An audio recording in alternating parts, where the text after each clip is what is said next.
আমার লাইফে খাওয়া বেস্ট নুডলসের রেসিপি আজকে তোমাদের সাথে শেয়ার করব। হ্যালো এভরিওয়ান, আসসালামু আলাইকুম, it's Muna, welcome to Muna's kitchen. তো চলো পুরো রেসিপিটা শুরু করা যাক। তো প্রথমে আমি 4টা ম্যাগি নুডলস নিয়ে এখানে সিদ্ধ করে নিচ্ছি। তোমরা চাইলে যে কোনো নুডলস নিতে পারো।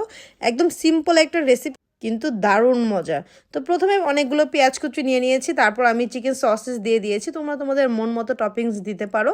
তারপর আমি চিকেন বল দিয়ে দিব। এগুলাকে একদম পেঁয়াজের সাথে ভালো করে ভেজে নিব। এক্সট্রা করে আর ভাজি নেই, তাড়াতাড়ি করে ভেজে নিচ্ছি আর কি। তারপরে এখানে কাঁচামরিচ দিয়ে দিব। তোমরা তোমাদের ঝাল অনুযায়ী কাঁচামরিচটা দিবে। সব কিছু ভেজে একটা কিনারে রেখে এখন ডিম দিয়ে দিব। তো ডিম দেওয়ার পরে ডিমটা ক্রাম্বল করে নিব, ভালো করে ভেজে ডিমটাকে। এখন ম্যাগির সাথে যে মশলাগুলো থাকে এগুলোকে দিয়ে দিব। এখন এই পর্যায়ে কিন্তু লবণ দিব না, কারণ মশলাগুলোতে কিন্তু প্রচুর পরিমাণ লবণ থাকে। তোমরা তোমাদের অনুযায়ী লবণ দিবে আর কি। তো এখানে টমেটো সস দিয়ে দিলাম। আমি লবণটা সবার লাস্টে দেবো, কারণ অনেক সসে অনেক লবণ থাকে। তো এখানে হচ্ছে আবারও মশলা দিয়ে দিচ্ছি। এরপর আমি আরও 2টা স্বাদের ম্যাজিকের মশলা এনেছি। এটা ছাড়া আমার নুডলস একদম মজাই লাগে না। আর আমার কাছে না রামেন থেকে এভাবে ভাজা নুডলসটাই বেশি পছন্দ হয়। তো এই যে দেখতে পাচ্ছ এখানে ভালো করে নুডলসটাকে ভেজে নিয়েছি। তোমরা চাইলে এখানে চিকেন দিতে পারো, তারপর হচ্ছে মাশরুম দিতে পারো, তোমাদের ইচ্ছে মতো টপিংস দিতে পারো। এটা যার যার পছন্দ অনুযায়ী তোমরা দিতে পারো কি। আমি এগুলো দিয়ে এখন লাস্ট গ্রেট করে রাখা চিজগুলো দিয়ে দিব। এটার মজাটাই হচ্ছে এখানে বেশি করে চিজ দিয়ে দিবে। তোমাদের যদি আরও চিজ থাকে তাহলে বেশি বেশি করে চিজ দেবে। যত চিজ দেবে এই নুডলসটা ততই মজা হবে। ট্রাস্ট মি, একবার এইটা বাসায় বানিয়ে তোমরা দেখো, তারপরে আমাকে বলবে আপু তুমি কি রেসিপি দিলা, এটা খেয়ে তো আমি পুরাই ফিদা। তো উপরে আমি আরও কাঁচামরিচ কয়েকটা দিয়ে দিয়েছি। দিয়ে ভালো করে ঢেকে 5 মিনিট রাখলেই চিজটা গলা পর্যন্ত হয়ে যাবে আর কি। চুলার রাসটা কিন্তু ঢিম করে রাখবে এই পর্যায়ে। তো এই তো আমার রান্নাটা রেডি।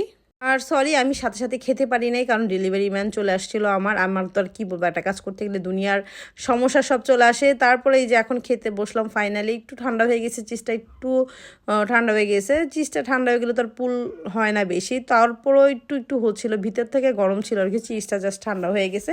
এটা চিজটা যদি মজা নিতে চাও অবশ্যই এর সাথে সাথে গরম গরম খেতে হবে। এই যে দেখতে পাচ্ছ, তাও মোটামুটি ভালোই ছিল চিজটা, কিন্তু এইটার টেস্ট মারাত্মক।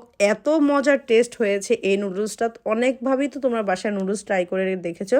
আমি বলবো একবার আমার মতো এইভাবে যদি তোমরা নুডলস খাও, মানে তোমরা পুরোই ফিদা হয়ে যাবে। এই নুডলসটা এতটাই মজা হয়। চিজটা কিন্তু পুরোই একটা গেম চেঞ্জার। তোমরা এইভাবে একবার হলো বাসায় ট্রাই করে দেখবে, আর আমাকে কমেন্ট করে জানাবে আসলে কি তোমাদের কাছে নুডলসগুলো মজা লেগেছে কিনা। আমার কাছে তো প্রচুর মজা লেগেছে, সাথে আমার বাচ্চাটাও খুব মজা করে খেয়েছে মাশাল্লাহ, কারণ ও কিছু খেতে চায় না, কিন্তু চিজ দিয়ে এভাবে রান্না করার পর ও খুব মজা পেয়েছে।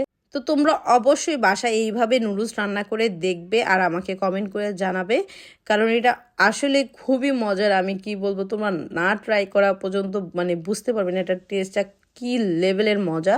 পুরো গেম চেঞ্জ করা। চিজটা যত পরিমাণ চিজ দিবে নুডলসে, খাবারটা ততটাই মজা হবে। আমার রিয়েকশন দেখে অবশ্যই তোমরা বুঝতে পারছো কতটা মজা হয়েছে। আর যারা প্রচুর ঝাল খেতে পছন্দ করো তারা বেশি করে কাঁচামরিচ দিয়ে খাবে, তাহলে তো আরও বেশি মজা লাগবে।